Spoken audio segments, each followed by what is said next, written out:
Morning everyone. This is the last topic of group 4. My topic is about analyzing earnings gap based on race and gender. So the first one is gender wage gap. I mean current statistic general view.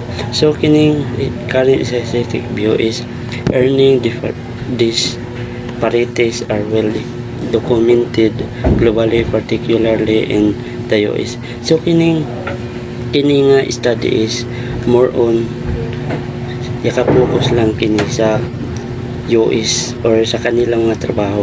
So the first one is ang gender wage gap. Gender wage gap, women earn on average about 82 cents for every dollar and earned by men as of recent data in the US. So kining gender wage gap is mao kini ang kalahian sa sweldo o kita sa sa babae ug sa lalaki. Sa bisan pareha ra sila og kumpanya nga gitrabahoan. So like for example, ako nagtrabaho ko sa usa ka kumpanya tapos na ako'y katrabaho ng babae. Then ang kalahian sa amo is taglahi mi sweldo, mas dako ang ako kaysa iya. So sa ikaduha is ang race and ethnicity. This gap when considering race, for example, black women earn around 65 to 70 cents and Hispanic women earn approximately 57 to 60 cents compared to white non-Hispanic men. So in race and ethnicity is bisan sim kamo laki sa usa ka kumpanya sa inyong gitrabahoan is basta taglahi mo kuan color o lahi or kuan kanang color sa panit. Like for example, ako is Pinoy tapos ang akong katrabaho is negro. Bisan pareho ra mig kuan trabaho is mas lamang ang negro og sweldo kaysa ako ang Pinoy.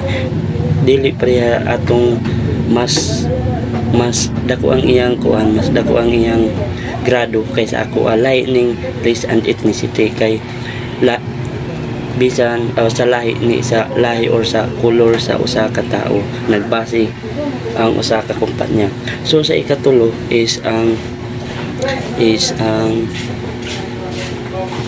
causes of gaps systematic food factors. So kining causes of gap systematic factors is sa first is ang occupational segregation. So kining occupational segregation is mao kini ang kanila mga trabaho or like for example sa mga babae, di ba sa una sa mga babae is ang trabaho lang nila is murag naalang sa balay, murag some of the girls is yang kuan ba yang kanilang mga trabaho is naalang sa balay, mag-anrag murag mga mid lang.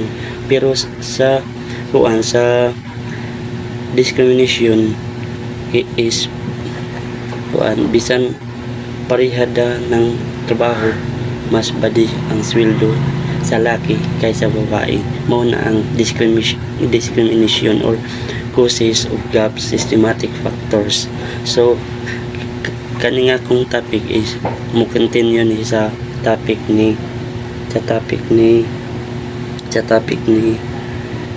Emily Kalamuhoy, and that's all.